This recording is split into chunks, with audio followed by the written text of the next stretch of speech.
Here in Washington, D.C., at sunrise on this Father's Day, there was a simple ceremony at the Vietnam Veterans Memorial, the solemn stark wall that contains the names of those who died in Vietnam.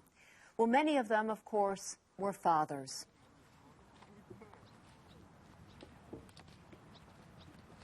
For the first time since the wall was dedicated in 1982, Father's Day is being commemorated. Friends of the memorial placed dozens of red roses along the base of the wall to honor those who died in the war. And for the sons and daughters left fatherless, even now, many years later, there is a unique sense of loss, especially today. There isn't a day that goes by that I don't think about my dad, but Father's Day brings back some special memories for obvious reasons. It was the last time we saw him. Tony Cordero's father, Major William Cordero, perished when his B-52 crashed on a bombing mission. Tony, one of 5 children, was only 4, but he vividly remembers his last moments with his dad. It'll always be special. It will always be special. My mom made apple pancakes, and he was packing his bags to leave to the airbase to fly to Vietnam, and I remember asking if I could go, and he said no. Is it different to lose your father in the Vietnam War? There is something that's tragically heroic about losing your father in defense of your country. And I am proud of what my father did, and I assume that most other children are proud of what their fathers did. And because of that, they're heroes. And my dad died in a heroic cause, just as all these other men did. And for that, that sets it apart. It makes it different.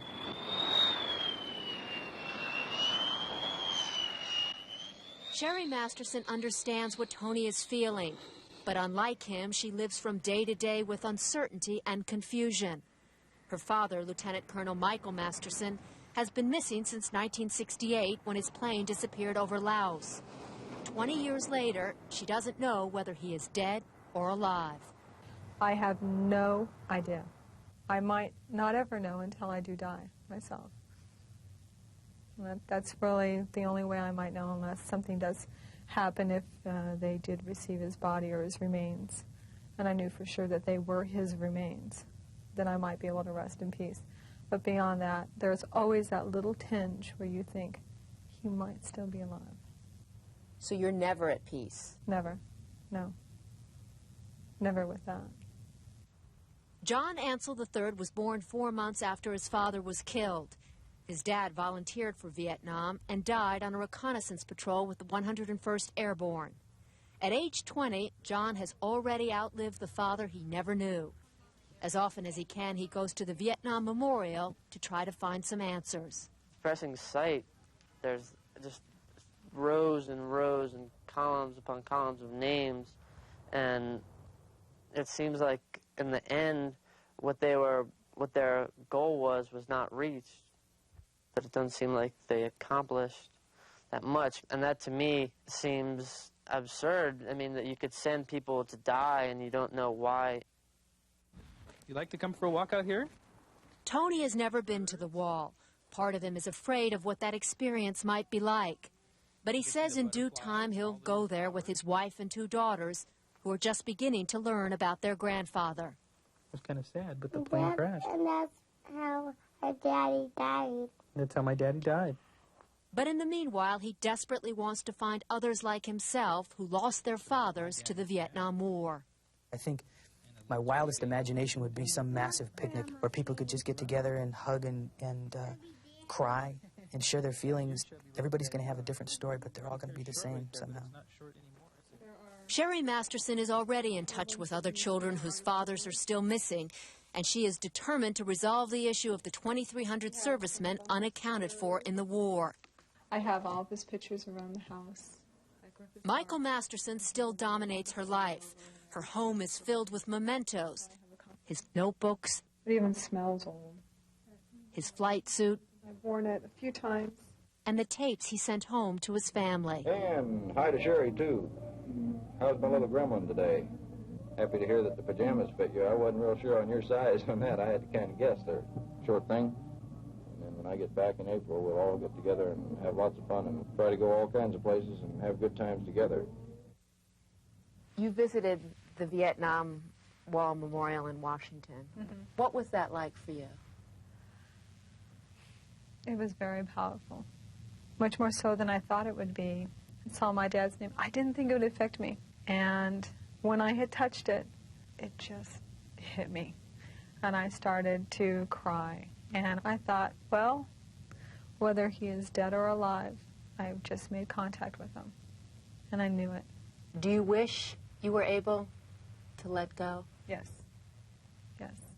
I really do. But when he went over there, he had told my mother, if I become a POW, fine, my country will come and get me.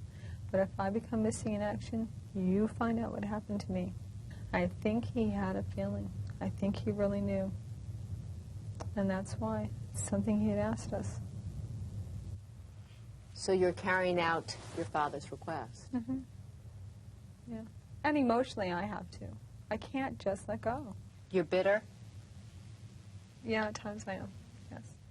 I want these guys to know that when they go to war for our country, that we will get them back. And I don't think that these men nowadays can truly feel that. And that's why I'm bitter. I basically didn't have any role models to look to, so it was hard that way. I didn't know how I should behave, how I act. It kind of confused me a bit as to things that were right and wrong and all that. You know, you forget a lot of the bad things that happen. I don't let myself stay angry over things like that. I don't think that it serves any purpose. If I went to a psychiatrist and they opened me up, you'd probably find a lot of anger inside of me, but it's not going to do me any good, I don't think. I want to celebrate what my father did and enjoy the memories I have. I can't be bitter. You call your dad a hero. You know, a lot of people, the war was so controversial, a lot of people saw the men who fought in Vietnam as anything but heroes. My father died, he told my mom this, he died to give those people an opportunity to protest. Because in no other country could you stand up and say, I don't agree with what the government is doing. We lost 58,000 men and women, and that's a shame, it's a tragedy, but it's time to go on from there. And I won't give anybody the time of day that tells me my father died for a worthless cause. So what is left in the end for these children is both their pride and their pain. A name on a wall, the name of a brave American, a patriot, a soldier, but most of all, a father. I would have liked to have met him. I would like to have known him. I'd like to say, let's go out and play ball or something. You know, that's one thing that I missed a lot, was having someone to go and do things with. He would be proud of me. I've been a good daughter to him. I've really tried to find out what's happened to him. I never let him go. I have put him on such a pedestal that he did no wrong. He was, to me, bold and noble. He was a warrior. He is my hero, my father.